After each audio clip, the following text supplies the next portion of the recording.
conviene nada. Me dijo, ¿cómo es posible? Dije, pues porque los católicos en Estados Unidos es gente de segundo nivel y están en contra de esto. Y por tanto son proclives a la revolución. Y nosotros no tenemos ningún interés en que nos creen ningún problema en España, y mucho menos que nos plantee una revolución de la Iglesia Católica, que fue la que provocó el alzamiento, señores, porque todos recordamos que cada púlpito y cada domingo era un meeting. Y después se ha dicho que la Iglesia se quiso desenganchar del principio del franquismo. Oigan ustedes, fue exactamente al revés. Yo he visto los grupos de sacerdotes jesuitas a ver al ministro de Exteriores a pedirle dinero para sus universidades. Y además me parecía muy bien, porque éramos un Estado católico, pero que no me vengan ahora diciendo que trataban de desengancharse del régimen, y mucho peor todavía lo que pasó con Pablo VI, que el caudillo terminó por decir puñalada por la espalda, y lo tiene escrito. Él mantuvo, como digo, una fe extraordinaria, pero no se dejó impresionar por nadie. Me acuerdo cuando tuvo un pequeño enfrentamiento también con Pray de Miel, que en un momento determinado, a pesar de todo, había sido un hombre muy leal al principio, pero hizo causa común en el caso de la famosa ley del movimiento, hizo causa común con otro cardenal también, y el caudillo tuvo que enfrentarse con Pray de Miel, y no le importó absolutamente nada que Pray de Miel tuviese una opinión discrepante. Y cuando tuvimos el tema de Añoveros, que yo estaba en el gobierno entonces, el caudillo estaba ya muy viejo, y dijo, lo mejor que puede hacer ese señor es acordarse que fue capellán de un tercio requetés y marcharse a descansar a Almería, cosa que hizo.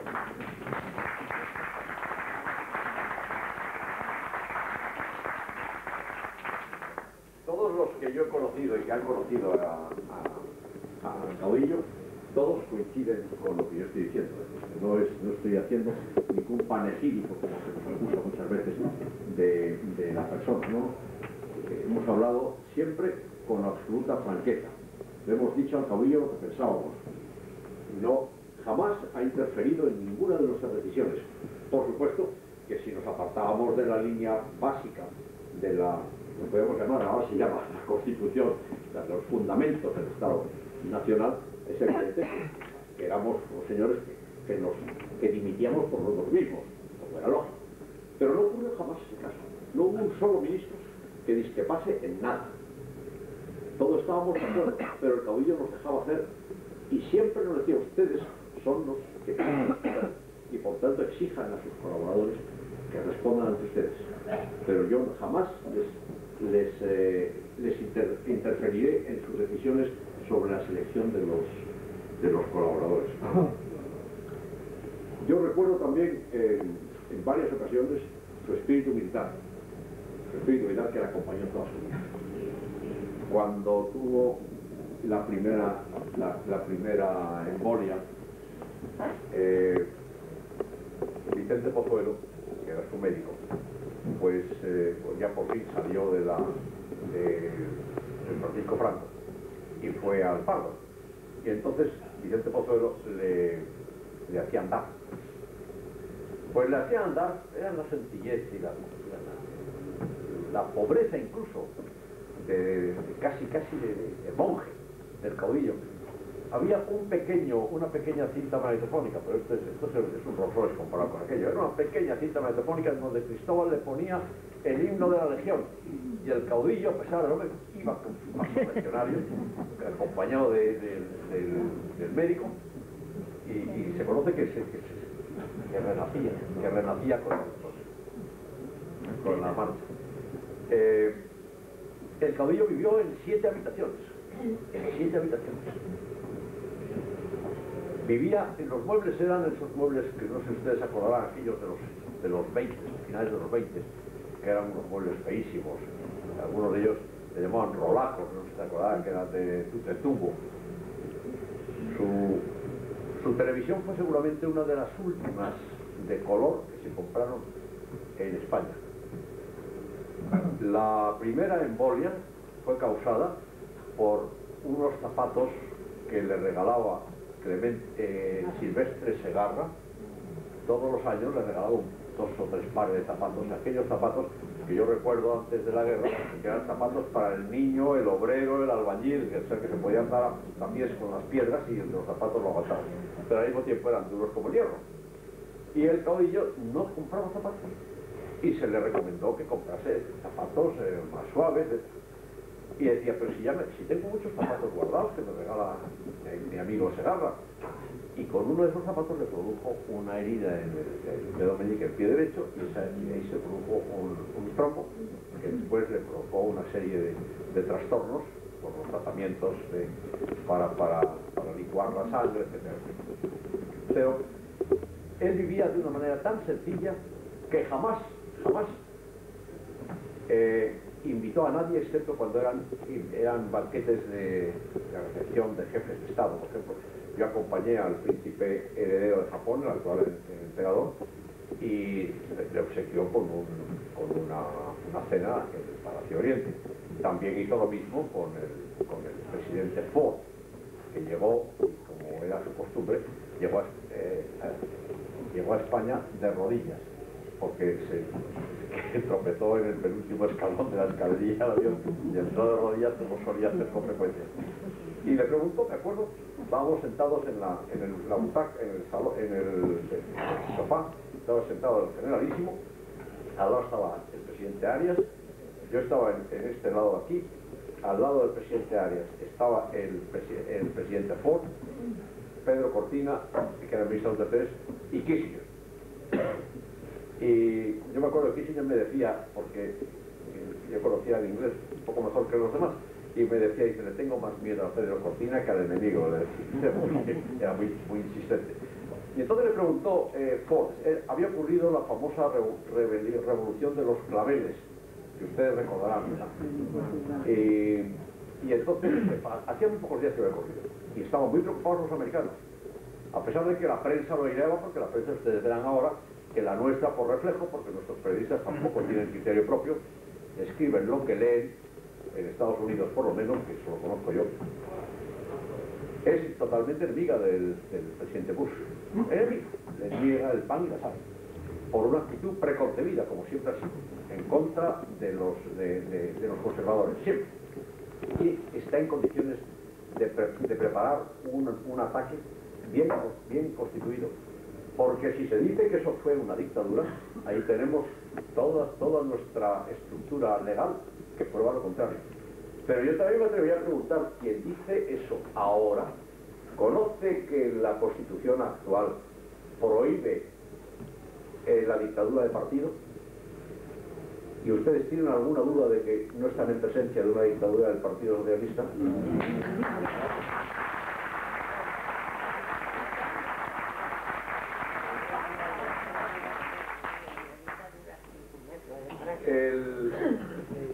El caso de Franco es un caso inusual en la historia de España. Yo creo, le acusan de que él se creía enviado de Dios. Jamás él habló de esto. Nunca. Él tenía una gran fe religiosa, pero él tenía al mismo tiempo un equilibrio que impedía cualquier alarde de ser elegido del Señor. Él sencillamente quería volver a poner España en su camino. Y lo logró. Lo que pasa es que él nunca creyó que los españoles fueran tan ingratos. Pero el choque generacional, señores, también continuará. No solamente estos que en el año 68 en Francia fueron a pedir lo imposible, o que aquí en España les gustaba provocar a la policía para correr delante de ella, cosa que me parece que es un sano ejercicio físico, pero muy poco intelectual. Yo tengo la creencia en que todas estas cosas que hemos estado oyendo a lo largo del tiempo respecto de crudeza, dureza, de tal, irán siendo analizadas con frialdad y con serenidad. Y estamos ya oyendo opiniones de gente que no tiene nada en común con nosotros, pero que ya tiene más respeto a la historia y ya no utiliza su análisis, su estudio como un arma arrojadiza contra la figura del caudillo e indirectamente, y incluso directamente, contra todos nosotros. Porque no se olviden ustedes que el caudillo fue uno de los nuestros.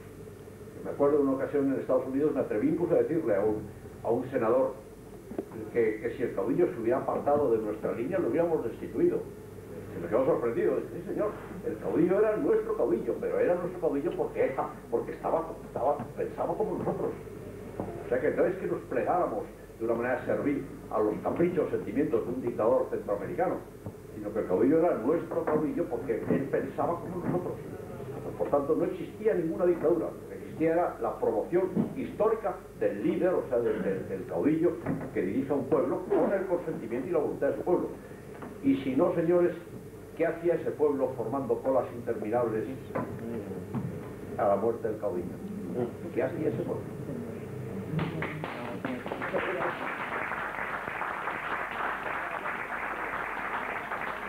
Por eso creamos la Fundación Nacional Francisco Franco, porque queríamos salvar todo lo que pudiera salvarse en materia de información.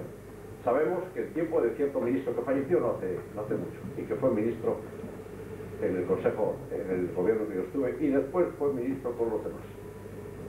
Se destruyeron cerca de 18 toneladas de documentos en el Ministerio de Información y Turismo.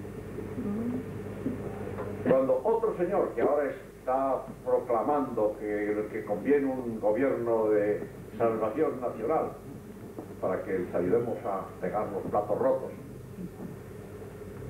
fue ministro del Interior, desaparecieron millones de fichas, sobre pretexto de una especie, digamos, de olvido general.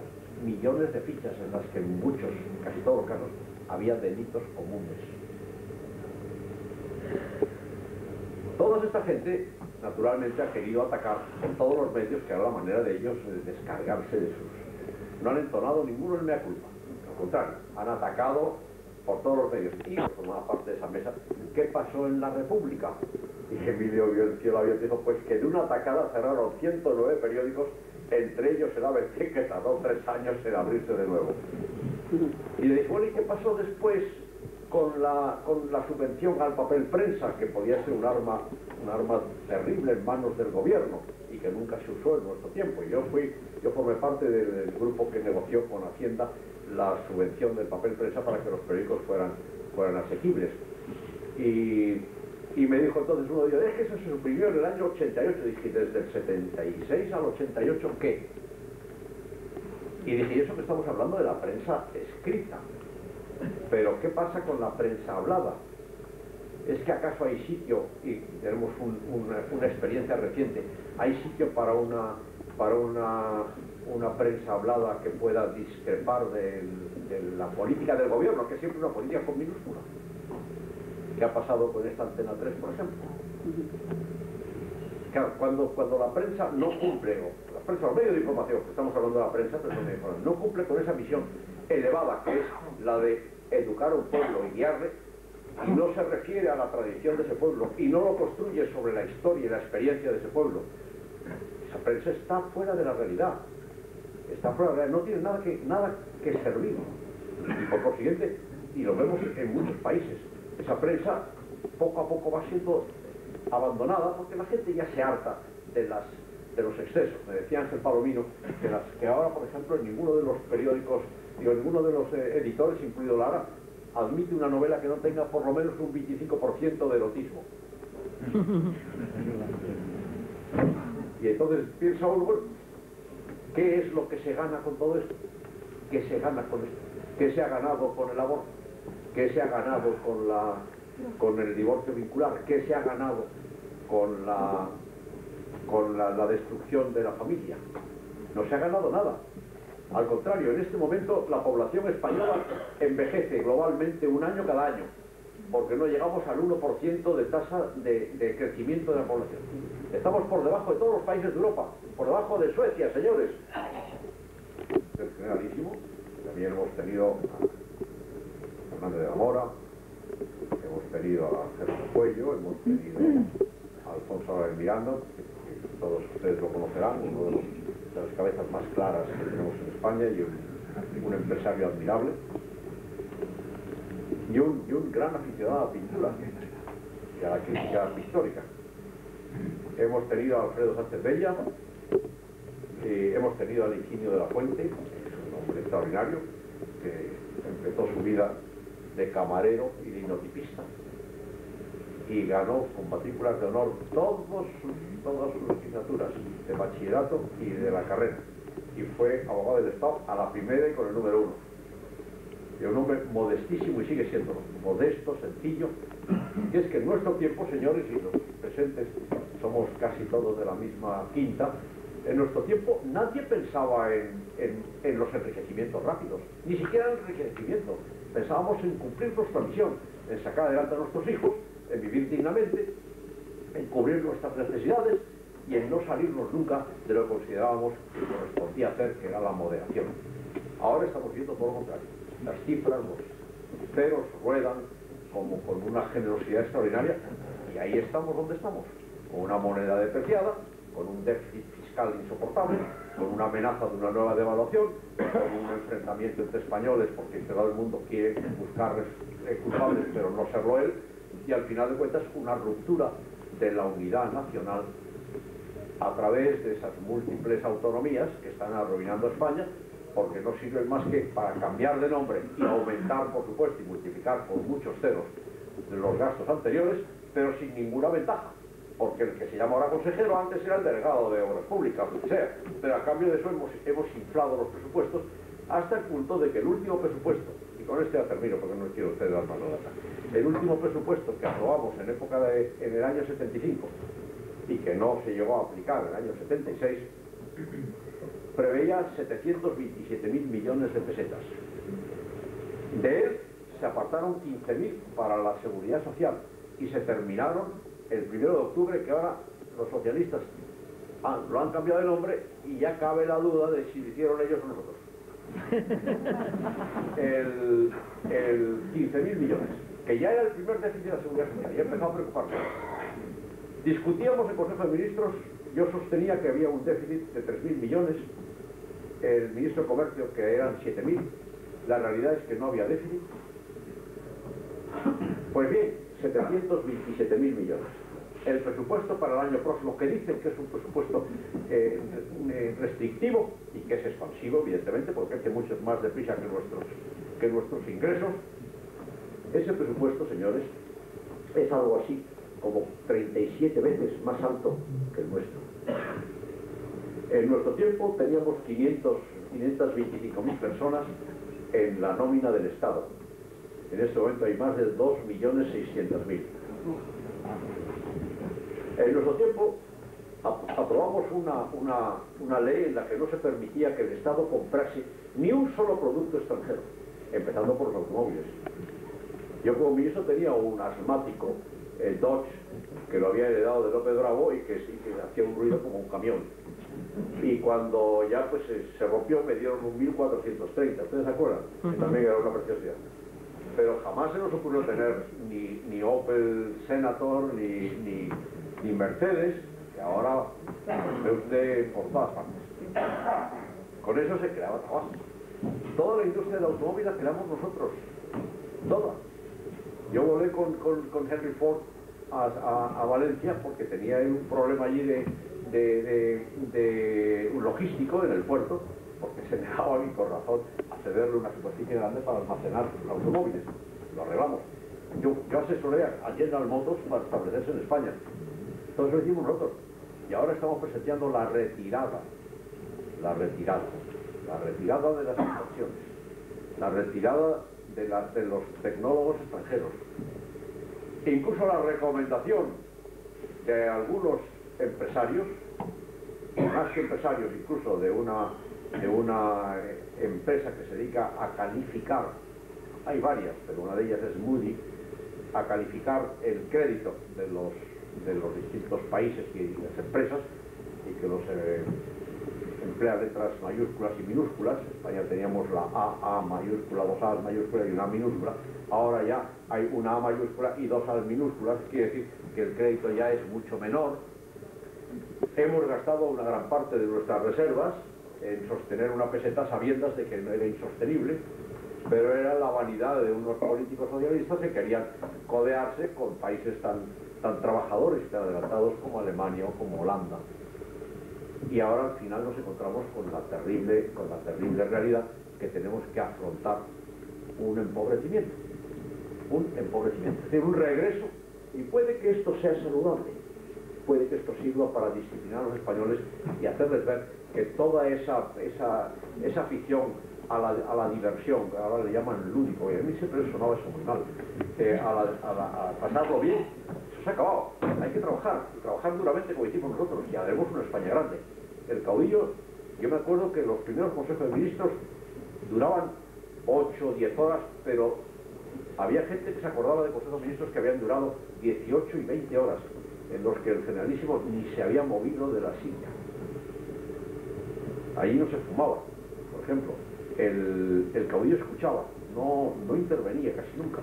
Escuchaba, solamente formaba un juicio de valor cuando él veía que había una contradicción o alguna colisión de opiniones, pero jamás dio el caudillo ningún ejemplo ni de debilidad, ni de arbitrariedad, ni mucho menos de dureza.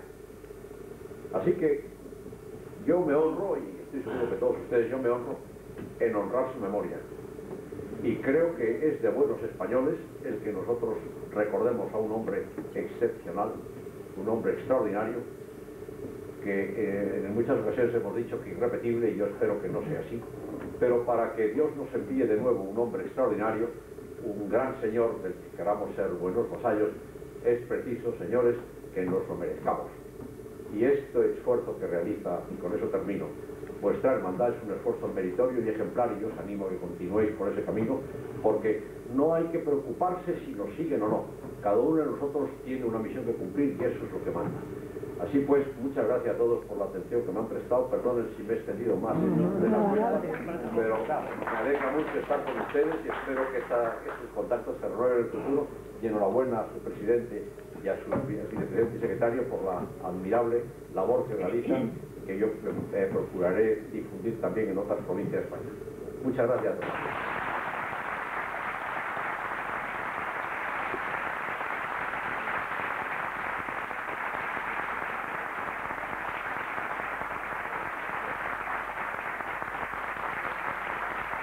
En España